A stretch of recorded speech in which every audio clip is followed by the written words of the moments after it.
I'm a little awkward with the remote, not sure what to do with it since I need both of my hands and I don't have a little podium here to put it on, but good morning.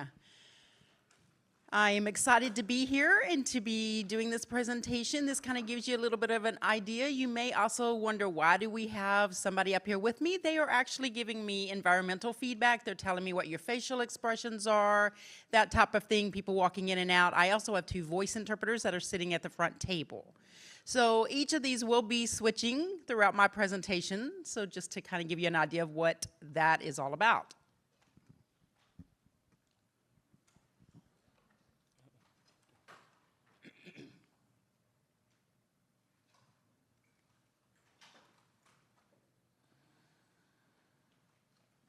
So this is, what we're going to be focusing on. Rejection or acceptance, that's going to be a lot of my topic.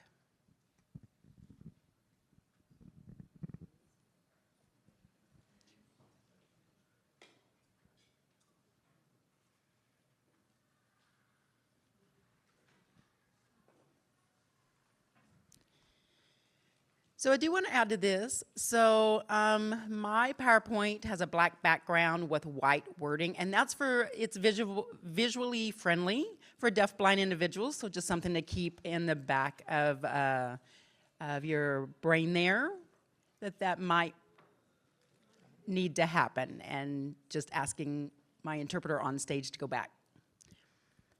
Well, I've already explained all that one.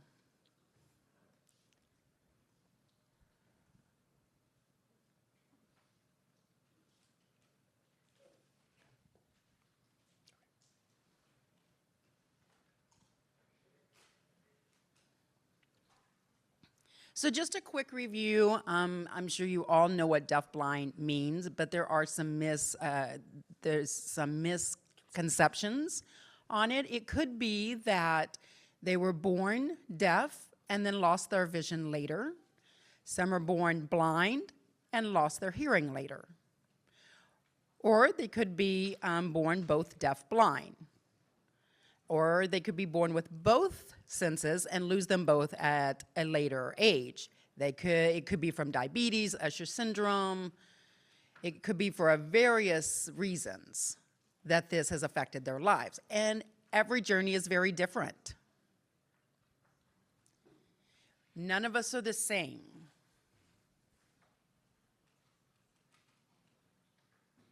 I think it's also important that they choose their own identity when they're ready. Again, remember, this is their journey, their communication style, their preferences. It's each to their own. What they use, how often they may use it. And this will evolve through time in their life.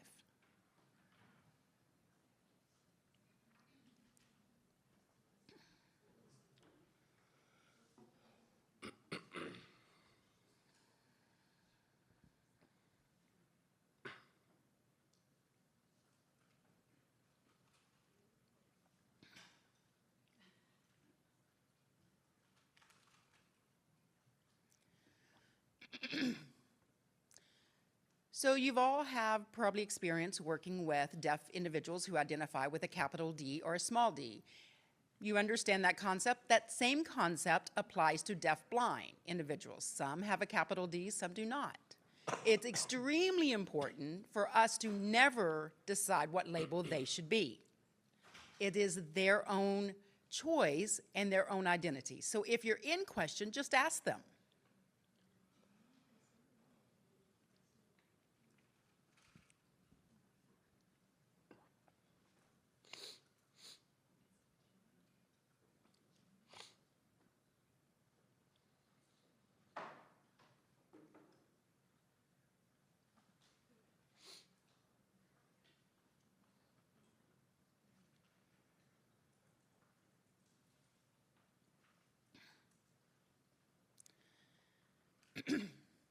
So the reason that I share this information is because I feel like it's important for you to understand who I am. If I stand up here and I present, you may go, who are you? And not take what I have to offer. But if I tell you more about myself and my experiences, then you realize who I am, and then you can apply that, and it can benefit you in your work. So obviously, my first identity was I was born deaf. Later in my life, at the age of 14, I had Usher syndrome. I denied that. I said, no, no, no, I'm fine, until I was at the age of 30. And then at the age of 30, I realized I need to start accepting this. And about at the age of 32, I finally developed my identity as a deafblind individual. I started meeting other deafblind and realized, wow, okay, I'm like you. And that instilled a lot more confidence in myself, a lot more resources, a community. You know, before, we didn't have much of that. Now we have so much more out there for us. You know, the deaf-blind out there are sharing their own networks. We have camps and services and organizations and events. And it's just that we've got a plethora of things that are now available to us. We have interpreters who are developing their skills, being involved with the deaf-blind and working on that access. So that allows me to have the access to communicate. So as you can see this on the screen, you know, we all had 5 senses. So you have smell, taste, sight, hearing, and touch. If you do not have one of those, and you're born without it, you don't feel a loss. You feel like you're fine. But then when you start to lose another one, such as I did, where my vision started to deteriorate, it's a new adjustment. It's a new journey now. It's different. And it's not about, you know, seeing it in a negative way. It's more important to see it in a very positive way. You have to learn a new way of doing things. You have to just adjust things and continue your journey.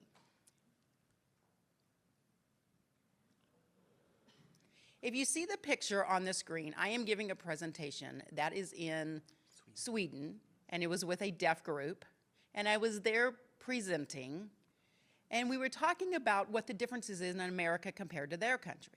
And so I was sharing. Again, when you share the information, it has a wider impact.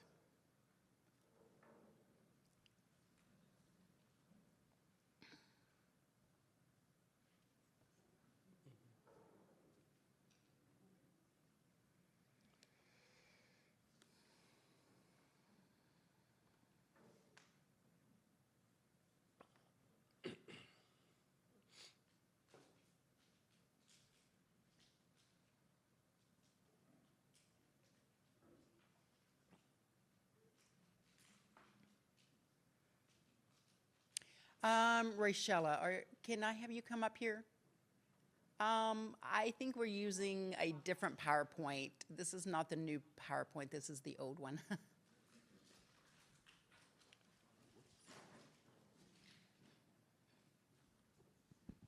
The one that I emailed you and all the interpreters, if we can change it to that one.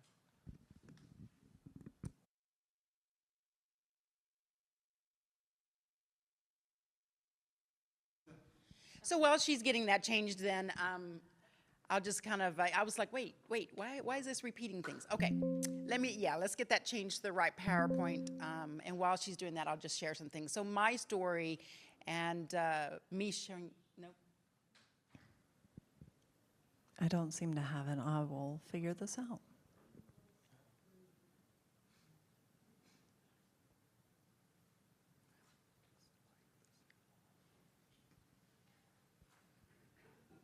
I'm going to unplug this for a moment. Take it off.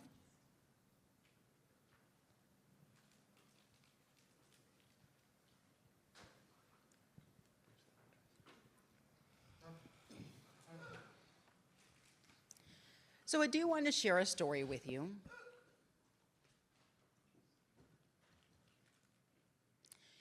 With mental health, this has really impacted my journey and identification as a deaf-blind individual.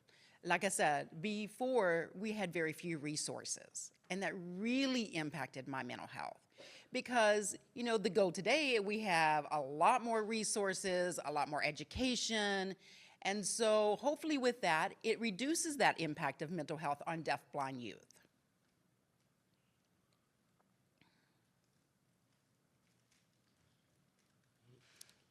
Give me just a second here.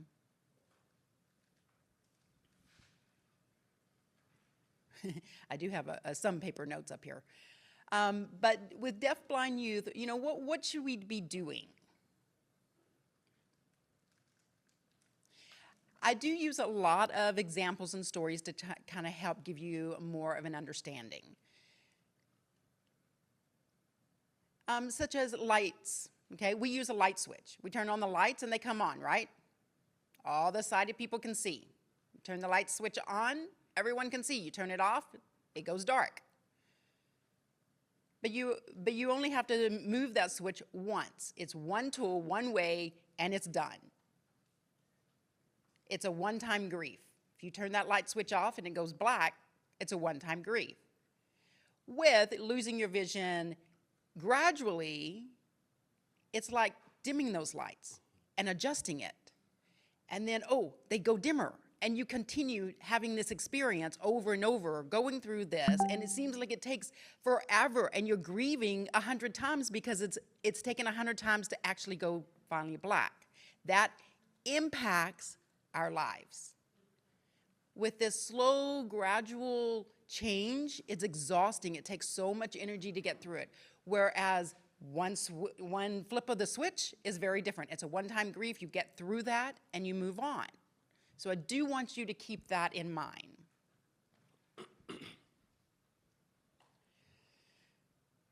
Another example is last week, I went to a drag show. I was like looking forward to it and going to enjoy it. I'm like, okay, I kind of had in my vision, okay, well, it was in a bar room. It was probably going to be dark. It was going to be loud with music and probably all kinds of lights flashing around. And that's here in culture.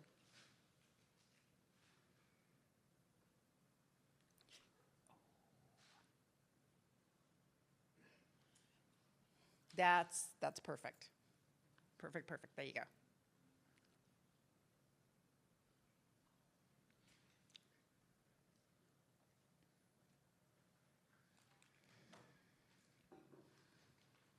Okay.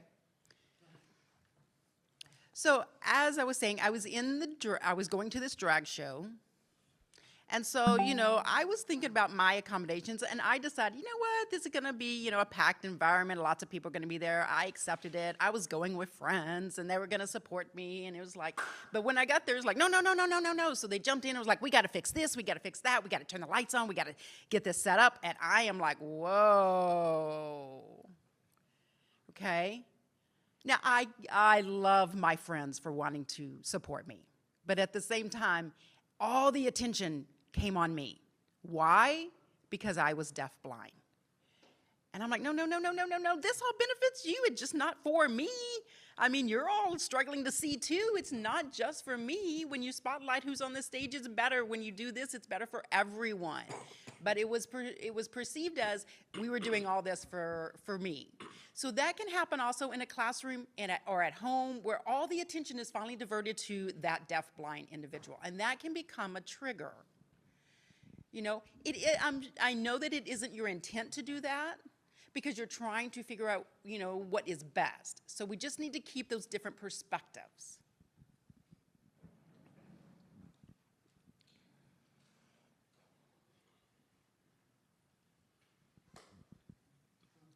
So as I mentioned over on the left side of the screen, you're born deafblind. You think, okay, you don't know any different. And you may not even realize until later that, oh, you can see and hear, but your access has already been there. It's been there since birth. However, on the other side, when you become deaf or blind, there's a lot more frustrations and barriers and things you got to get through, and you got to get through your own emotions about all those changes and figure out your own identity, compared to, all the community and the impact of them, kind of impacting your ability to develop your own identity.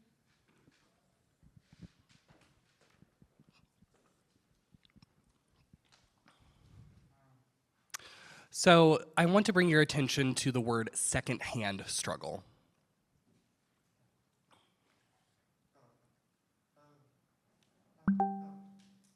Especially in regards to cognitive behavioral therapy. When my vision began to go, I began a long grieving process. And that process affected not only me, but those around me, my friends, my families, even my coworkers. And how that affected you was that you responded in turn with your own kind of grief, what I've called secondhand grief. That secondhand grief in turn affected me.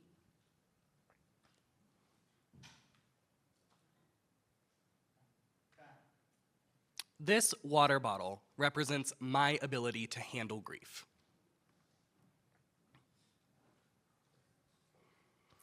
Apologies for having to get a little bit lower.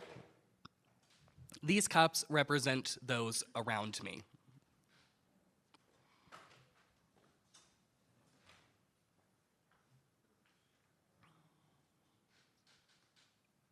Perhaps one cup represents my family, another, my close friends, and the last, my community at large. Through that secondhand grief, the process begins to look a little something like this.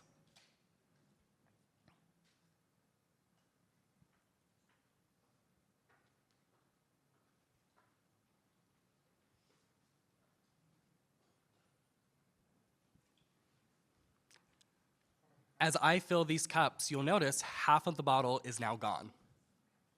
I, while grieving myself, am taking care of those around me, and that in turn triggers me. Your grief impacts me. I feel guilty for I have caused this grief for you. And as my vision continued to deteriorate, we went through this process again and again and again.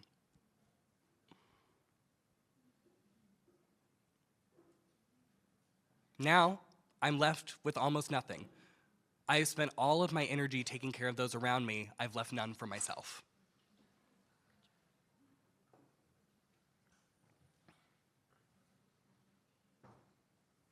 And as I continued to do that over and over, I became burnt out. I was exhausted with who I am because I left no energy to take care of myself. And that had a severe impact on my mental health. The same is true for our deafblind youth. They keep their struggles and their challenges to themselves as they continue to lose vision and to lose hearing over time because they're afraid of causing that secondhand grief and in turn having to be the caregiver and the steward for the secondhand grief of others. How then do we reframe the situation? And I understand this topic can be quite difficult to be receptive to, but I hope that you're open to this. And I don't speak for all deafblind individuals, but I do want to speak on my journey. For those of you in the room, how many of you work with deafblind individuals directly, or even know someone deafblind? I'm seeing around half the room. For those of you who do, can you tell me what kind of people they are? Were they born fully deafblind? I see a couple of you, okay. Less though. Who worked with a deafblind individual who became deafblind later in life?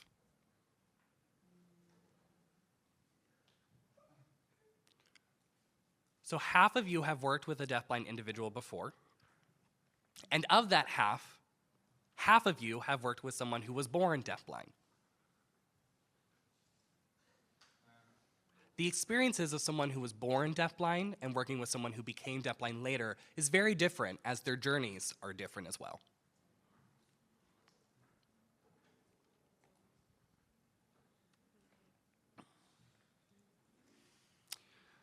I do want to let you know that this is my personal experience, and I'm sharing it to help illustrate my point. I had an ex-partner who was deaf themselves, and when we first met, it was very new love. It was exciting. It was new, but I did let them know that I had Usher syndrome. At the time, they didn't think it was a big deal, which meant later on, we had challenges. As the relationship continued, things changed over time. We used to be able to drive and chat in the car together, but as my vision deteriorated over time, it was hard for me to see, especially at night. And suddenly I began having to tell him that I couldn't do things. My partner did not respond in the most understanding way. They responded with frustration, with even anger.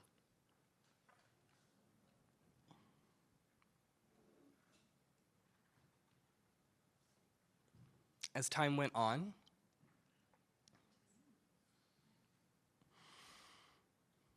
I want to make sure I have my story straight to illustrate the point. We can go ahead and proceed.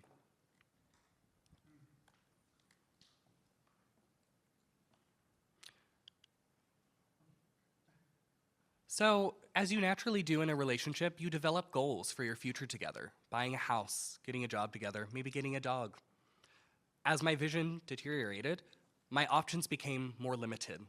And the job I was currently working no longer was suitable for me. What my partner found was the dreams that they had built over the years for us suddenly came crashing down, and they blamed me for that.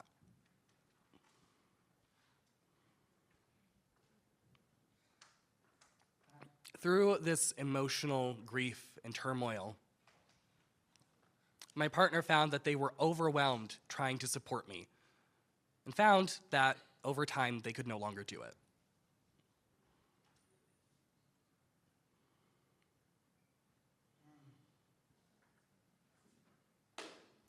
We did actually end up getting married in our relationship, and later on divorced. After we had separated, we tried to pick up the pieces of our relationship. And what we learned together through meeting different people, having different experiences, my partner having deafblind friends on their own, separate from me, we found a little bit of reconciliation. 2 years ago, we met at deafblind camp. My partner happened to be there. And while they were there, they learned a lot in the deafblind space, how we communicate, our tendencies and our norms. At the same time, I was learning these things as well. Through our journey together, we became more accepting of what had happened in the past.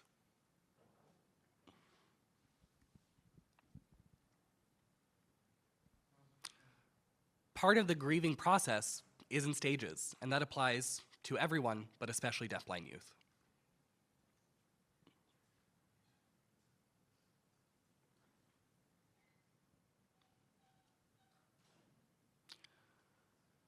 Over my journey, as I said, I often felt guilty for the emotions I caused in those around me, despite the fact I had no control over my situation.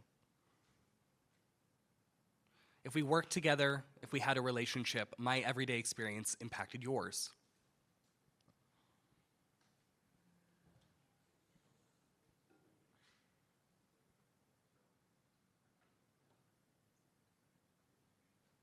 As I illustrated with my metaphor here, I was exhausted attempting to take care of everyone else and not allowing any time for myself.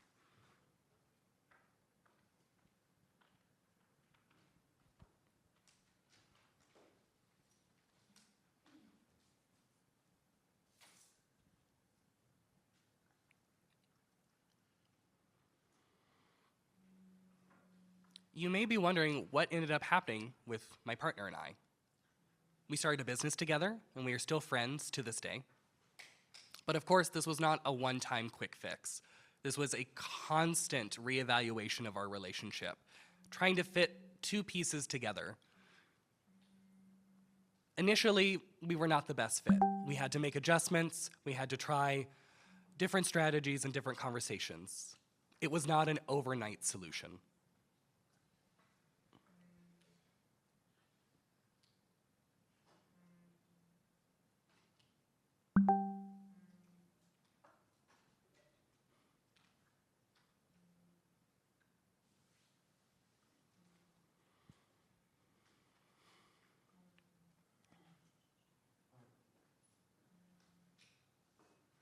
Often people forget that through our journey, we as deafblind individuals need support. When I share my story with you, it does not become yours. It is still mine. And what I'm asking you to do is to listen. And I know that listening is not always easy. It's hard to remain neutral. It's hard to listen objectively. But if you don't understand something, ask. That's the most important thing you can do. When we share our stories, we do so because we are in a safe space. We aren't looking for judgment. We are looking for someone to hear us. A really hot topic word recently has been reframing, taking in different perspectives, listening to those who have different perspectives, and asking questions on what do you do next? What resources did you find? How can we support you? It is those discussions where we find support. Sometimes we're stuck in our own worlds, and it takes people coming in and opening our minds and opening our hearts to have those real conversations and make effective change. Listening, reframing, checking in with this process. Again, it's not a one-time solution, and you don't want someone to feel left out. Rather than taking a more passive approach, be active in this conversation. Laughing is also important. You may find that odd in this discussion, but life is funny. If I'm in the kitchen and I open a cabinet door, I sometimes forget and smack my head right on it. And you may respond in anger, slamming the door, but instead, why don't you laugh at yourself? Mistakes happen, and we should be able to accept them.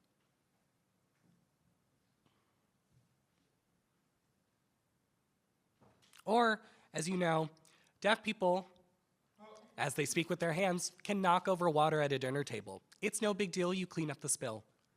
The same is true with DeafBlind.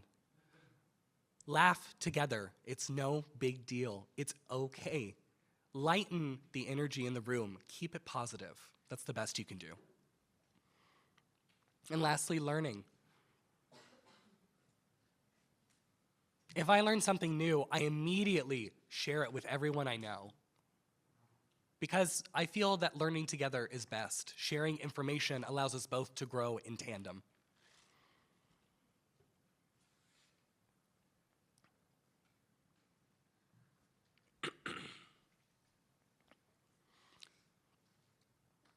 Reframing is the best thing you can do to support deafblind individuals. Whether that's with resources, listening, you may feel stuck. You may not know what to do. If you're stuck, ask your peers, your friends, or even deafblind people that you know. How best can you support this person? It's okay to lean on your community. In Texas, we have many amazing services and programs. We have community support beyond what I've seen. There's plenty out there. Other states are not as fortunate as we are.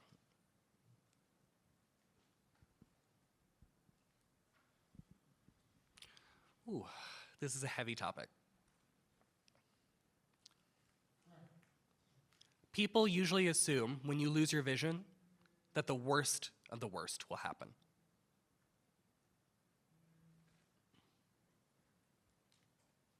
I used to drive. I was an avid driver for 23 years. People assumed that as I lost my vision, I would become isolated and sedentary, stuck in my house because I was unable to leave. I'd lost the freedom to do so. In actuality, I had to stop car payments. I didn't have to pay for insurance or gas, replacing tires, an oil change. All of that money added up. I took public transportation with a discount. Can you imagine how nice it was to scroll on my phone and to look at the city instead of having to focus on driving? I could even take a nap. Can you imagine the luxury that I experienced?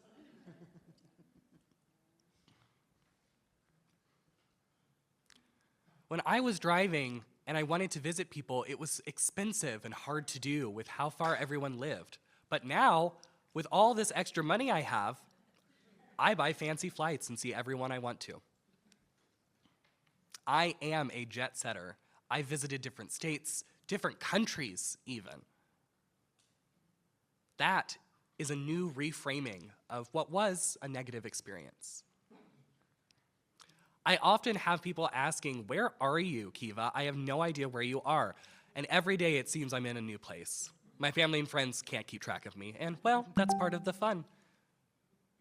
My life is a little bit more mysterious, and I like to keep it that way.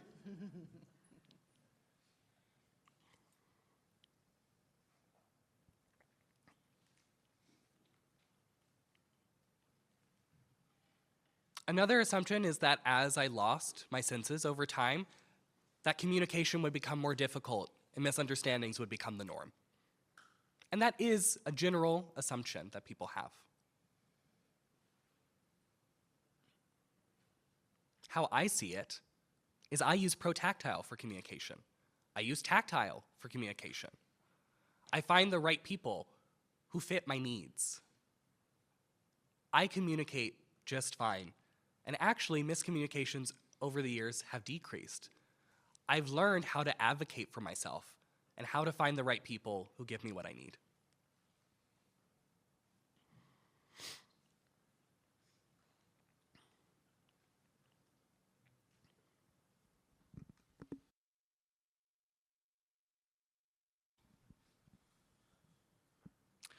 Employment is a topic with a lot of anxiety for those that are deafblind.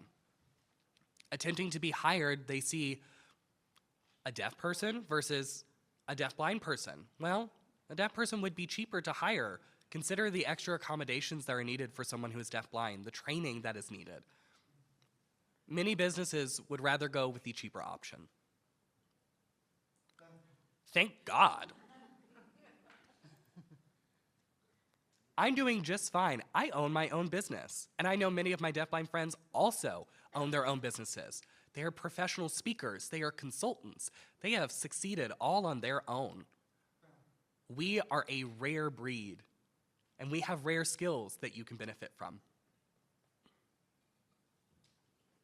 Running my own business means that I was a consultant, a presenter, an interpreter, a mentor. The hats I had and the roles I filled were various and numerous. I loved being my own boss. And I still got to travel, which was the most important part.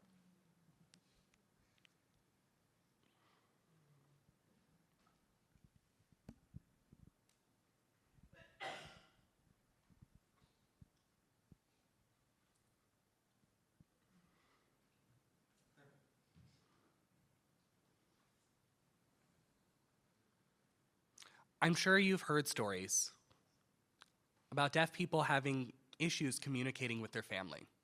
Can you imagine what it's like for a deafblind person? Visual communication is not always there. People have a tendency to grab and drag rather than communicate. It's tough.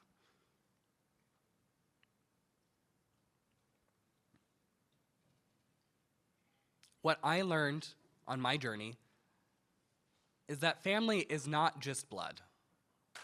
That family is chosen and can include cherished friends and family members who make an effort to understand me and to see me on equal ground. Those people who put in the effort, they are my family.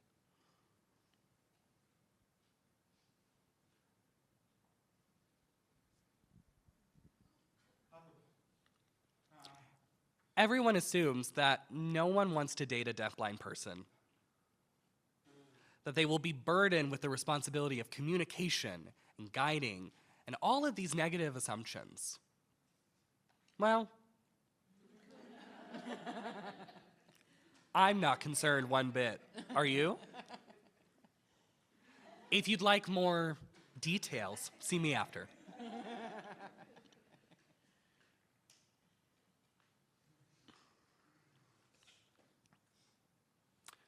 So you'll notice I put some sirens on this slide. This is my way of telling you to pause and take a deep breath. With this next topic, I am asking you to keep open minds and open hearts and to be receptive to what I'm about to say. This is a sensitive topic, and you may feel offended. You may feel that I am questioning your professionalism and your work. I know that you are amazing. But we still, everyone, have room for improvement. And we can't do that without feedback. You may initially feel some resistance. Again, I encourage you to reframe your perspective and to see it from mine. I've been involved in many various things. I have gotten multiple degrees. I want to go through this experience with you together. And I want to emphasize that you are not alone, just as I am not. We are a team. And that includes parents, professionals. We all need to work together to make those improvements.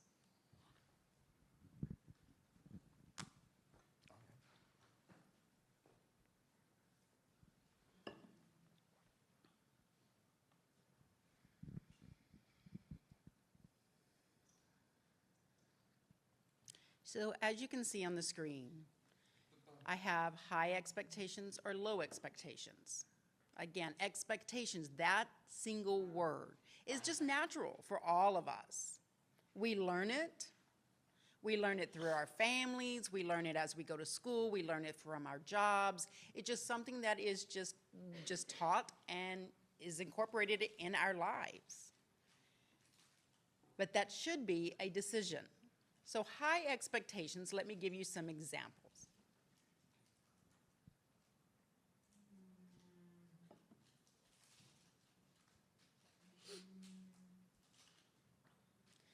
So if you can imagine, okay, I'm a parent, I have a son. And if I look at my son and I say, I expect you to go to school, I expect you to have all A's in every single class. That's my expectation. You are smart, you can do this. Stop playing around. Go and do your homework, do all these things, and that's what I tell my child. My child looks at that and goes, okay, sure, Dad, and goes to school, but yet struggles. Maybe they struggle with focusing, and they get a B on their report card, and they have to come home and hand it to me, and I receive it, and I say, what is up with you? I said an A, not a B, you know, and the child feels like, oh, I failed. You're disappointed in me. All because of my expectations. Maybe as school teachers, professionals, you know, you might have these expectations of you're expected to learn this, this, and this. And when they struggle, when they fail, then that disappointment gets shown. That's an expectation of our own. So now let's take a look at low expectations.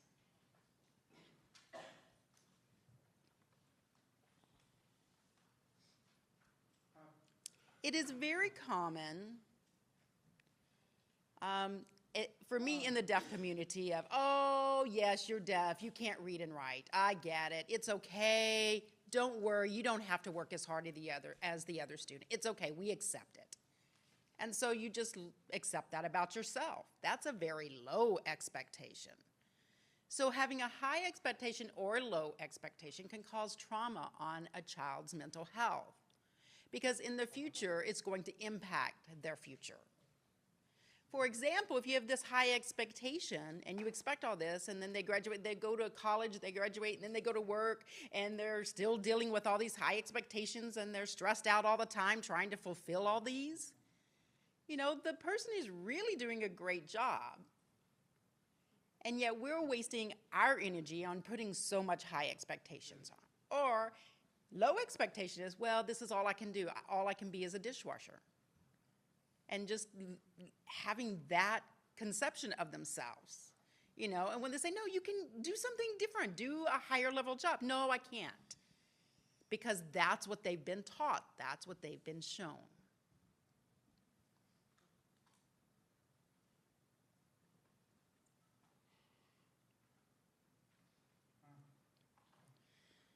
So how do we manage to push away all those expectations and be able to support that child through their journey?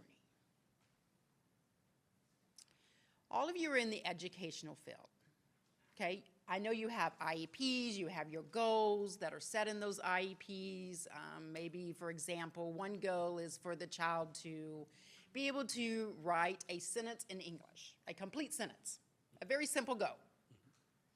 Okay? So goal and expectations can be separated. You can have a goal, and that is fine. Now, how do you support that child to achieve that goal with their pace, their journey, how they have to navigate to get to that goal accomplishment.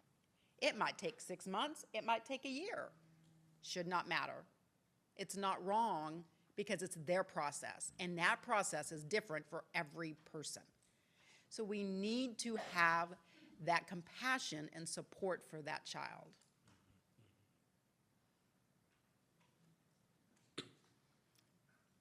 You are the experts.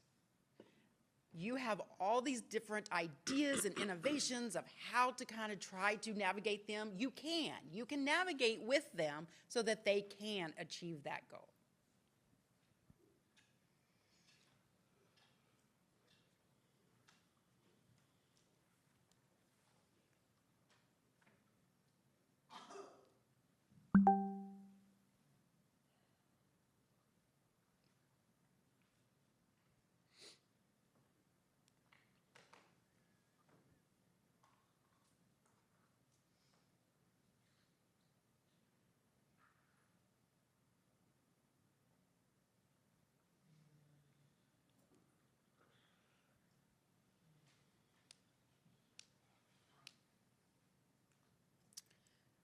So again, if you'll imagine with me, with our society, what we learn from society is what we all call the norm, so to speak. So, you know, sometimes deaf people sometimes use their voice. Sometimes they're very loud with their voice. And that's fine. We accept that. That's fine. But hearing people go, oh my gosh, shh, oh, wow, you know, the way you look, no, no, no. And so we incorporate their reactions to go, oh, let me change what I'm doing to match what they need. But can you imagine with a deaf-blind person trying to match what a hearing or a sighted person needed, their culture, their behavioral norms that they expect from people? How difficult that is. And then later having those struggles and still wanting, no, I need to see so that I can be like them. The behavior and the reactions of other people affect the deaf-blind individual. It affects that mental health. I am not the same as you. And that is okay.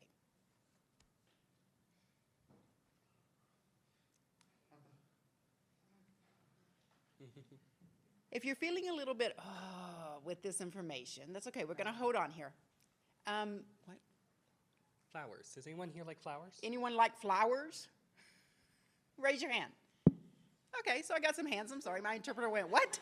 Wasn't expecting that. That was off of the script there. Good wake up there. Okay, so lots of people like flowers. Let's say I pick a sunflower. Beautiful, yellow, orange. It's a beautiful flower. Do you agree that it's pretty? Okay, good.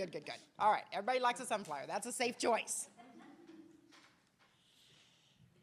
So, if we all get up here and we're looking at 1,000 sunflowers,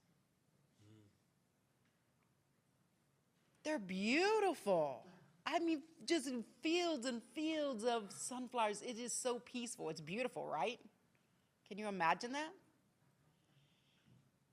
Now, my question is, you have to go through this field and find 2 sunflowers that are exactly the same. The exact shade of color, the same shape, everything has to be identical. You have to find 2. Oh, I'm seeing some people say, no, no, no. Okay, I'm glad to see those no's. You can't. But let's say you've got to find the most ugliest flower. Can you find an ugly flower? Some are like, oh, maybe. Okay, I'm glad I'm seeing some no's. If you do, you're going to amaze me. You'd have to go through every 1,000 of those flowers going, wait, is this uglier than this one? Wait, which one is the ugliest? So my point is, so as you see these beautiful flowers, now imagine that they're all people.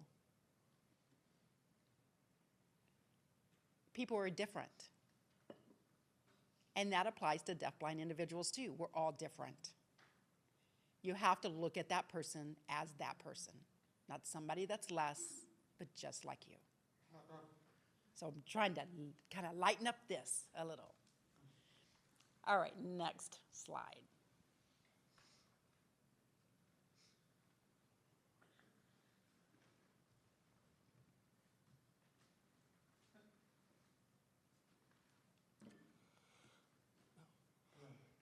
So the top word up there, I know that there's something covering it, but it says embarrassment up there.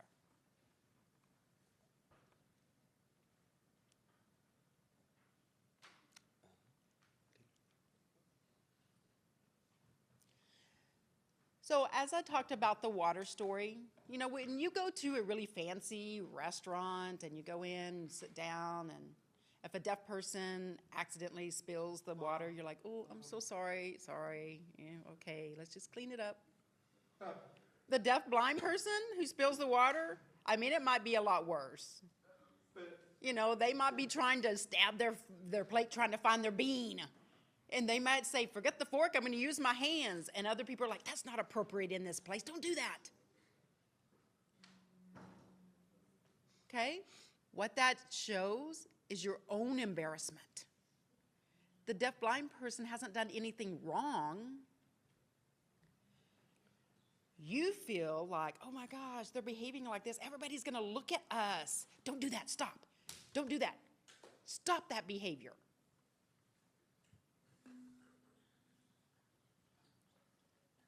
Or maybe you think, oh, next time you think about going to that fancy restaurant, no, we won't be going there.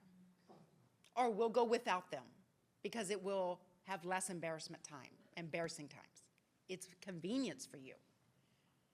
You know, it's like, wait, what? The deaf-blind person is like, well, what did I do wrong? What did I do wrong? I was just trying to, you know, I mean, my own. I was trying to do things on my own. Autonomy. The interpreter. I love that interpreter.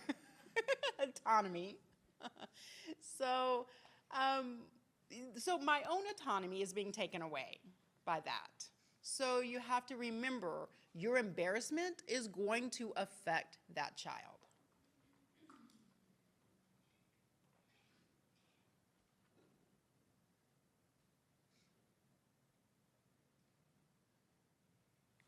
Oh, we can't get to the next slide. Technical difficulties. I think it was disconnected.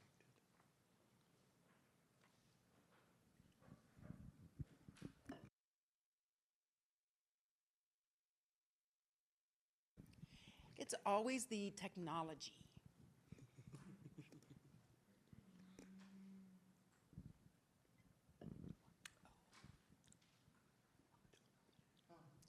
So egos.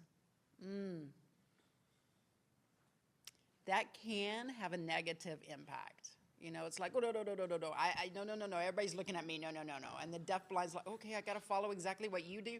And that ego of yours may transfer to that deaf-blind person and cause issues with them.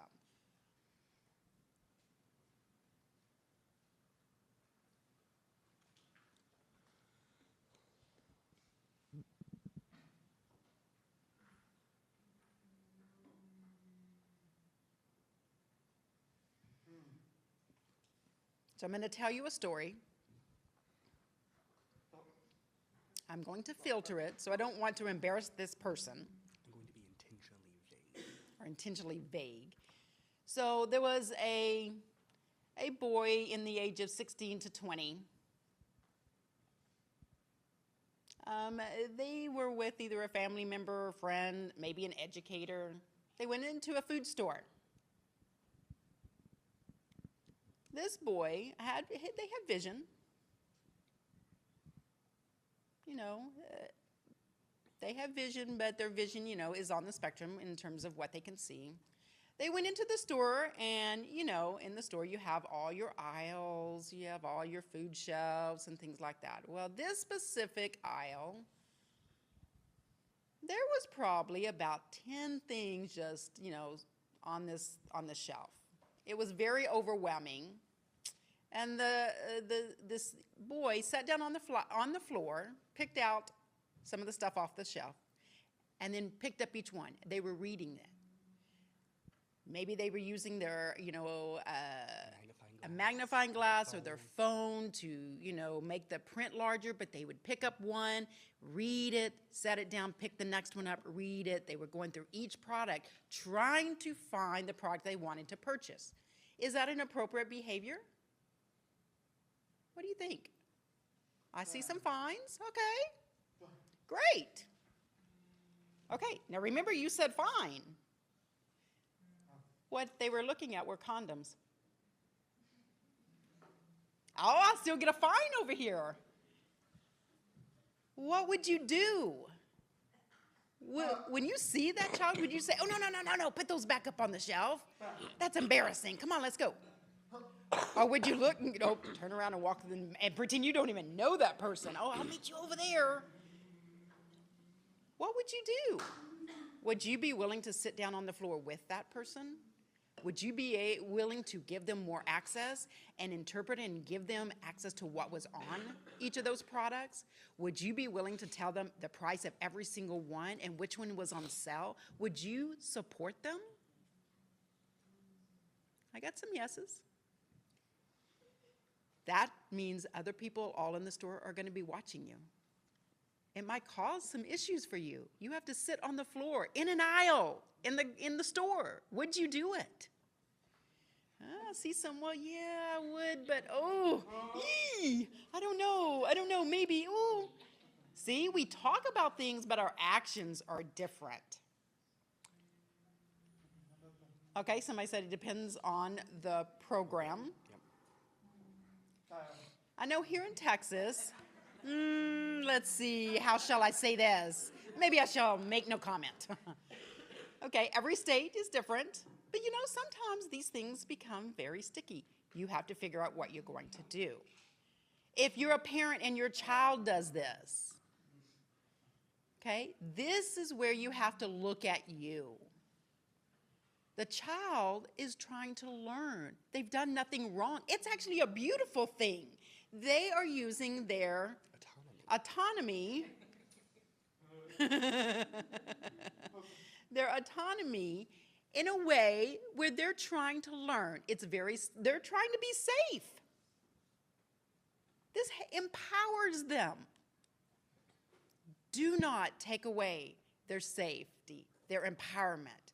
Don't tell them, don't do that, let's go. Because you know what? They may have problems later because you didn't allow that opportunity. So you have to look at this. Do you want the ego and the embarrassment? Is that most important over that child's access, education, and positive experiences in the future? You have to look at those things.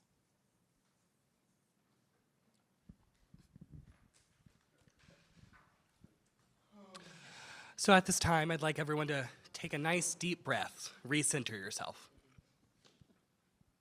Get the blood flowing. It's nice to see a little bit of laughter. I know this is a very intense topic. Mental health usually is. But again, I want to stress how important it is for those of us who work with the deafblind youth that our decisions will have lifelong effects. And I've been talking my entire presentation about supporting and empowering deafblind youth. But how do we do that? How do we set them up for success later in life so that they can actually be independent?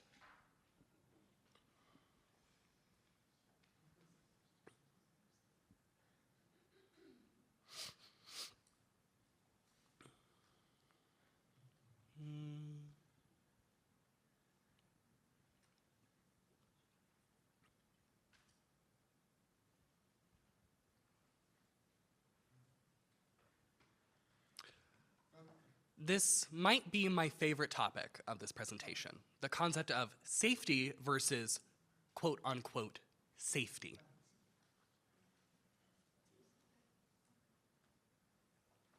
To give you an example, you have a child who wants to learn how to ride a bike. Wonderful. At that moment, as an educator, you immediately have a list come to mind of what? What do I need for safety? This person is deafblind. How are they going to ride on a bike? Will they be hit by a car? Will they lose their balance and potentially break a bone? And if they break an arm bone, for example, Now we have to go to the emergency room, and then we have to call their parents, and we have to call 911, bring them to a hospital, fill out an incident report, lists and lists of consequences. We tend to assume the worst. In that moment, what do? You say no. You can't do that. I set the rules for you based on my convenience. It is not to benefit you, it is to benefit me. If I take away the risk, everything is fine. But is that fair to the child? Now they're deprived of an experience because of your decision. How do we reframe that? Instead, you can sit down with the child and say, okay, you want to ride a bike. In order to be safe, we have to put on elbow pads, knee pads, a helmet. We're going to find a safe space, maybe an empty parking lot, or somewhere that's easily walled in, that's more clear. And then you let them go. And if they fall, they'll get back up and they'll try and try again. Let them fall. If they get frustrated, if they get upset, console them, support them. How can you support them in that situation? Have that conversation with them. Be creative. Throw out different ideas. I notice you're struggling to see the ground. Maybe it's the color of the lines. We need something that's brighter. Maybe we need light blue, so that way you can follow the traffic lines and you know exactly where to go. Now that we've made it more accessible, let them try again. That may fail. You, once again, rethink. How can we be creative? Maybe training wheels are a good solution in this situation. Maybe a tandem bike where you're riding together. Offer up every single option available and let them decide what is best for them. That is empowerment. That is support. And they get to have the experience while being safe. I understand that laws and school policies are meant to be followed, and sometimes students will be labeled legally blind. If that's the case, what happens when they come to you wanting to take driver's ed? What do you do in that situation? You feel stuck between their goals and the policies you have to follow. You don't want to be a bad person. You don't want them to remember you for that. I remember you told me no, that I couldn't do it. I hate you. I'm sure that's what's going through your head. Well, you go to a professional. It's not you making the decision. It's the doctor making the decision. So why don't we go to the doctor and see if they can approve that? Maybe there's some leeway. And if the doctor says no, well, that frustration is directed at them, and that allows you to come in and provide support. You don't have to take on the brunt of that decision. Again, this is all about reframing. Parents ask me that question all the time. How do I tell my child that you can't drive? Well, be a parent. You're not, here in Texas, the DMV, the Department of Motor Vehicles, right? Favorite place.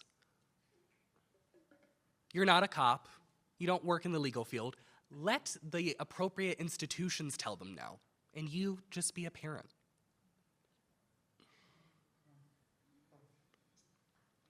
I'd like to back up just a little bit in talking about ego and reframing.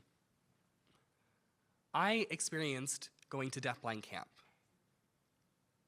There was one man that was deafblind who showed up and was very resistant to using a co-navigator, of which I will be referring to as a CN.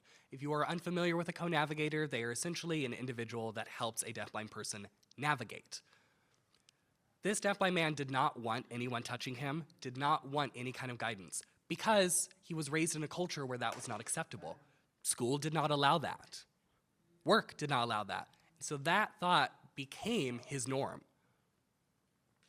But we stress that here, a co-navigator is to help you access the environment. I'm sure, as we all know, that society has an expectation that not only should we not touch each other, but certainly men should not touch or be in physical contact with each other. So when we tried to give this man a male CN, he was very resistant and kept his distance. In exchange, he gave up access. So we have to be careful with how we behave and what we say, because that will affect how people perceive these things in the future.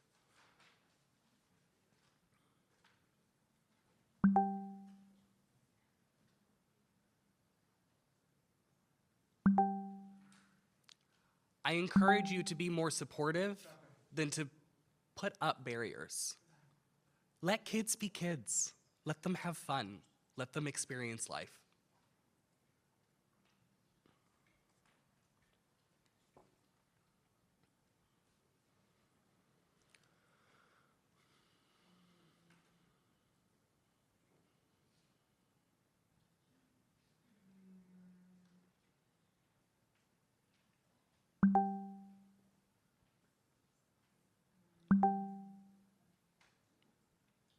I don't think I need to explain this. You've probably all seen this before.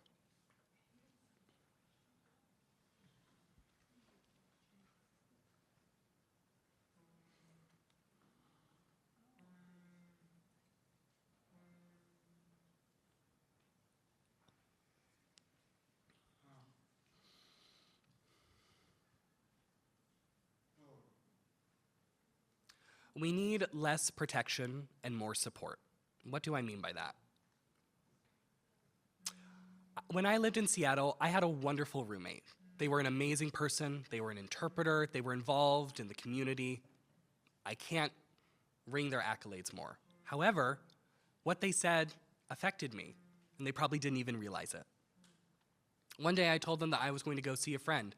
It was dark outside, but I was planning to walk to the bus stop and take public transportation. My roommate stressed that I needed to be careful. The road was uneven, the path was dark and very dangerous.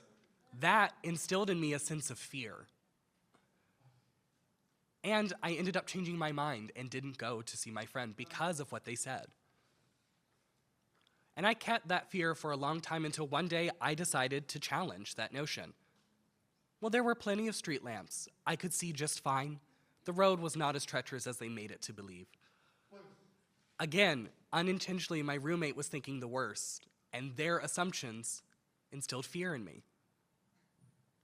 This is the same concept as that bike riding scenario that I shared with you. Maybe that kid is only 5 years old, and your fear now becomes their fear. Maybe I'll use Dawn, for example. If I had that assumption that I couldn't ride a bike, and then Dawn, as an adult friend, asked me to go on a bike ride, I told him, well, I can't because I was told I couldn't. Well, Keva, you're 40. You can make decisions for yourself. But I allowed that thought to take hold of me for years. I allowed people to make decisions for me about what it meant to be safe. The decisions we make affect those children. We need to uproot ourselves from the situation and allow them to make those decisions on their own. You may be wondering what I mean by an unintentional spotlight. I mentioned at the beginning of my presentation about the drag show and my experience with it. The interpreters, in their good intentions, literally had 3 or 4 people advocating for me, changing the lights, rearranging the stage, setting up chairs. All of the spotlight was put on me, and people were wondering what was going on. In both literal and metaphorical ways, I was being pulled in different directions. And I had all of this attention on me, and immediately I was identified as different. They didn't do anything wrong. My friends, these interpreters, they wanted me to have access, but that advocacy came with an unintentional side effect. Another example might be Zoom. I used to have a class where I was on Zoom, and at one point, the professor pointed me out and said, Keva, you're DeafBlind. You need to take a break. We're going to have a 10-minute break. I was specifically singled out. Imagine how embarrassing that is. That class was 4 hours. And this process happened again and again, every 2 weeks for the entire course. You can imagine that I became fed up with it. It was enough being told I was different. It was enough having people make accommodations for me and pointing out how I was different. Rather than make me different, why don't we blend me in?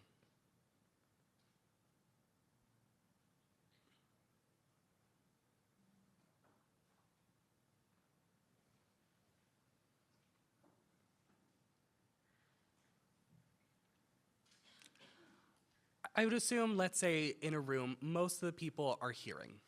If I'm the only deaf person,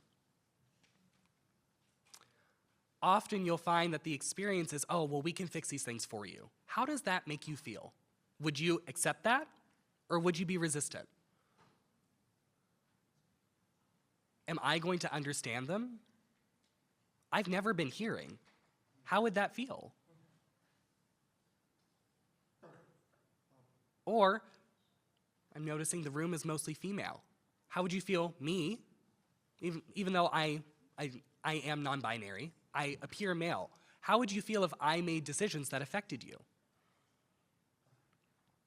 Maybe I required you to dress in a very hyper-feminized way because I feel that's appropriate. Would you accept that? I'm seeing a lot of no's. You would say, no. You've never been a woman. Why would you decide what's best for me? Well, let's reframe it now with sighted individuals or people who are hearing, making decisions for deafblind individuals.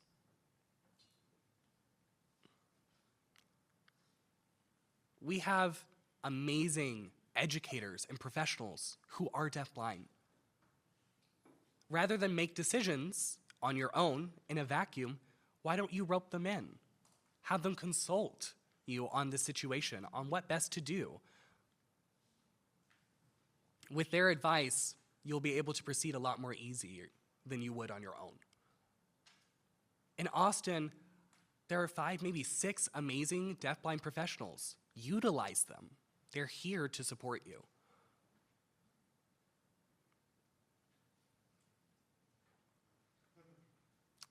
You might be wondering, what does run the dishwasher twice mean? Well, if I run the dishwasher twice, it's clean.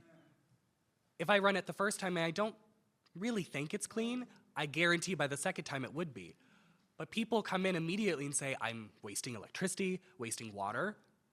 Well, this is what works for me. If it doesn't work for you, that's fine. The result is the same. Move on. Oh, this is the picture slide.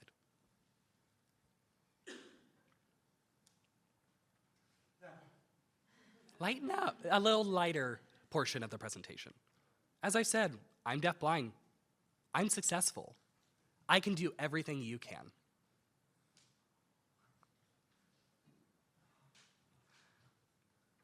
I give presentations, I travel, I visited different countries. I live a rich life full of experiences. If I can do it, so can you. I went to Paris alone. I can climb a rock wall. We did have to figure out communication, but once we had that squared away, I was able to do it just like anyone else. I gave presentations via Zoom in another country. This was with Tressa, one of my interpreters, but I gave a presentation with her help. I interpreted on a cruise to Alaska for a deaf-blind person, and that was a wonderful experience. I trained a group of interpreters on how to work with deafblind individuals for 8 hours. If I can do it, you can too.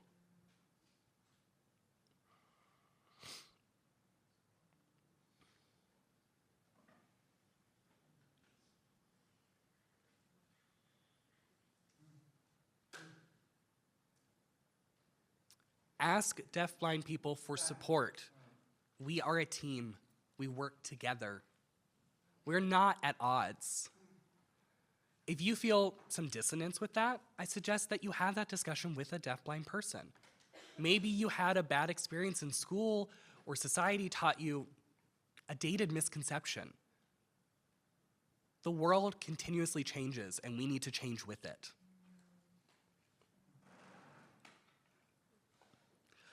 Whew. I did it. Wow.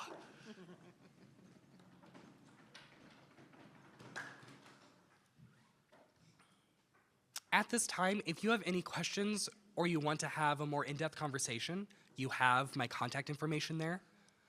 I do travel and give presentations, evaluations, consulting, anything you might need. I'm going to be here for most of the day, so feel free to come up to me and ask your questions, have a discussion with me. If you want to get more involved in the deafblind community, I suggest that you link up with the organization Deafblind Community of Texas. They have co-navigators, they have interpreters, they have camps for deafblind individuals. We have 2 June teen camps, and we also have adult camps as well. And you will get to see in real life how deafblind people navigate the world. We also have events through the organization PT Rocks. We have one tonight, actually. I encourage you to go and meet the people there, socialize and get involved, and learn from the direct source. Their stories will really impact you because they are rich and beautiful and full of trials and tribulations and growth. And with that, I think I'll wrap it up. Thank you, thank you.